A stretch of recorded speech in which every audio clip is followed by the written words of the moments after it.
नमस्कार. हळद रुसली कुंकू हसलं ह्या मालिकेमध्ये आपण पाहत आहोत. इथे कृष्णाने गाव जेवण घालण्याचा घाट घातलेला असतो आणि त्यातली त्यात स्वयंपाक स्वतःच घरीच बनवायचा विचार तिने केलेला असतो आणि मग तिला मदत करण्यासाठी ते स्वतःहून बाजूबाई पुढे आलेली असते. आता दोघींनी मिळून केलेली ह्या स्वयंपाकाची वाट लावायला घरातली सगळी मंडळी तयारच आहे. आता सगळ्यांचा असा प्रयत्न आहे की बाळजाबाईनेच मीठ घातलं जेवणामध्ये असं दाखवायचं आणि सगळा आरोप बाळजाबाईवर घालायचा आणि तो अनुसयाने आणि समरने आखलेला प्लॅन आहे. आता त्या प्लॅनमध्ये इथे अडकवण्याचा विचार तिने केलेला आहे. दोघी सासूनांचं जे जुळतंय सूत ते काही अनुसयाला पाहावेना. जर दोघीजणी एकत्र झाल्या तर आपल्याला या घरात राज्य मिळणार नाही. म्हणूनच तर ती आता बाळजाबाईच्या आणि कृष्णाच्या उरावर उठले. तर त्यांनी आता स्वयंपाकामध्ये मीठ घातले. गावकरी आले. गावकरी जेवायलाही बसले आणि जेवताना पहिल्याच घासामध्ये इतकं खारं जेवण खाल्ल्यानंतर सगळ्यांना उलटीसारखं होऊ लागतं.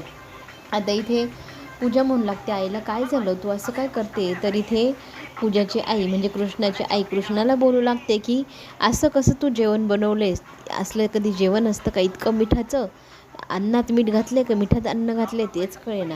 आता गावकरी रागावून चिडून निघून गेलेले असतात.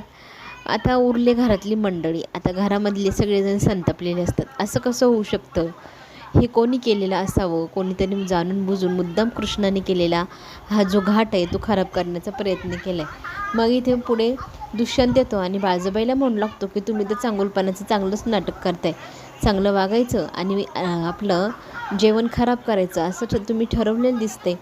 मला तुमच्याकडनं अपेक्षाच नव्हती. मला सारखा डाऊट होता तुम्ही काहीतरी कराल, तर तुम्ही शेवटी करूनच दाखवलं. खरं तर हे सगळं अनुसयाबाईंनी केलं आहे, पण आता नाव लागलं आहे ते म्हणजे आता आपल्या बाळजाबाईचं. बाळजाबाई इतकी चांगली वागतील, तिच्या बाबतीत सगळेजण असं वागताय, ही गोष्ट काही कृष्णाला पाहावेना. कारण कृष्णाने आणि तिने दोघींनी मिळून स्वयंपाक केला, दोघी सतत सोबत होत्या. तर असं कधी केलं असेल त्यांनी, याचाच अर्थ त्यांच्या कोणतरी मुळावर उठलं आहे.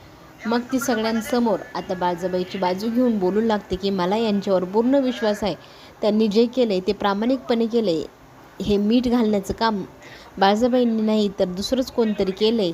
तर दुसरा व्यक्ती कोण असेल असं आता इथे दुष्यंत म्हणू लागतो. आणि जर तुला सिद्ध करता येत असेल तर मला सिद्ध करून दाखव पुराव्यांसकट की हे बाळजाबाईंनी केलेलं नाही.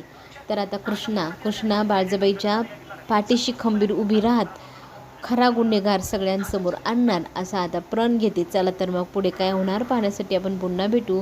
तोपर्यंत घेऊ छोटीशी विश्रांती. धन्यवाद.